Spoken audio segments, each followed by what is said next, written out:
Armin in the VAC, 104.5 The Team, 104.5theteam.com. We're at Wolves 111 watching the NCAA tournament games. And sad story that I got last night emailed to me, and I immediately thought, man, I got to get Andy Serling on. Hall of Fame trainer Alan Jerkins passed away yesterday at the age of 85, and joining me now is Naira TV analyst and handicapper Andy Serling. And Andy, when you heard the news, what's the one memory of Alan Jerkins that first jumps into your head?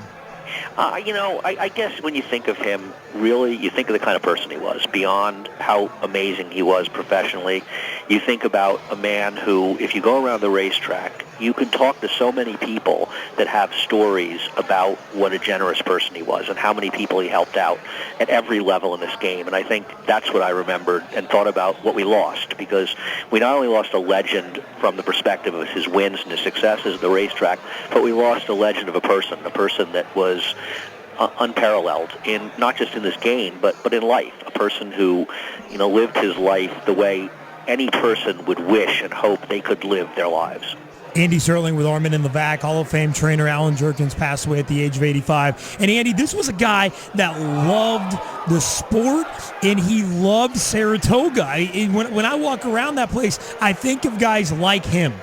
Oh, no doubt about it. I mean, he was the sport, I mean, he was everything that you could possibly imagine that was good about it, and he loved the game, it's true. And he was just sort of a regular person, even when I was much younger and just would see him around the track. You'd see him on the third floor. He'd have a horse in a big race, and he'd be on the third floor at Belmont with guys from his barn watching the race, having a beer. He was that kind of guy.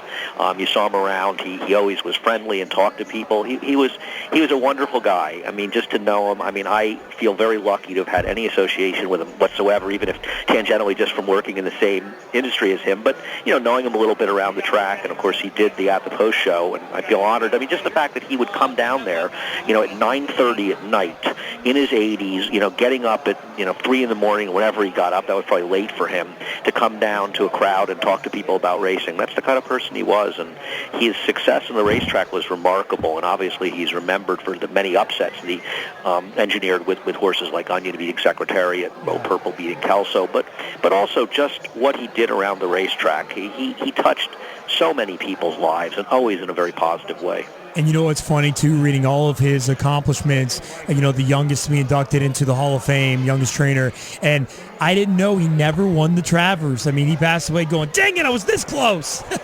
Yeah, I think he just, there's some races he just didn't care. I think that his son Jimmy made a funny comment or quote from him when he was running Wicked Strong last year in the Derby. He said, there's probably some race at Aqueduct you could run him in instead. The Chief didn't seem to really like to ship there too often, and he was a true New Yorker and a New York trainer, and just, we were just so lucky to have him as long as we did, and it's a huge loss. It really is. Not just from the racing perspective, but from a personal perspective. It's hard to talk to anybody at the racetrack that doesn't have a good story about him. Naira TV analyst and handicapper Andy Serling, at Andy Serling on Twitter. And, of course, you know him from At the Post, the host every Thursday night during the racing season every summer. And, Andy, I got to be honest, man, hearing your voice, I'm looking outside. It's the second day in a row. The sun is shining. Horse racing season is getting that much closer here in the Capital Region. What do you do this time of year, man? Are you staying busy? I'm busy, We're racing at Aqueduct, and we've had a tough winter, so we've had some cancellations, but you got to handicap the cards whether we end up running or not. So, we're busy here, a lot going on. I'm heading out to California next week. We've got some shows coming up for Fox Sports 1, the Jockey Club at Fox Sports 1. We're covering the World Cup a week from Saturday. That'll be Saturday morning, I think, around 10 o'clock, 9:30 Eastern Time. And then a couple weeks after that, we're heading out to Keeneland to do a show from there on April 11th. So I've been keeping busy, but things are going to start heating up, that's for sure. Awesome. Do you request by chance to go out to L.A. and California and get the TV show recorded? Do you request that, like, I don't know, November, December, January? Like, hey, guys, I really feel like I'm due for a taping here. I think I need to head that way. I'd like to say I'm that smart, but they sort of tell me what to do. The nice thing was I actually got to go out there in February, and I got to be there for the big race between Shared Belief and California Chrome, and to get paid to do things like that, I feel like I'm the luckiest guy in the world. And Naira analyst Andy Serling, at Andy Serling on Twitter. Andy, we're looking forward to At the Post again this summer right here on 104.5 The Team. Thanks so much for your time today. Thank you. Can't wait to be up there.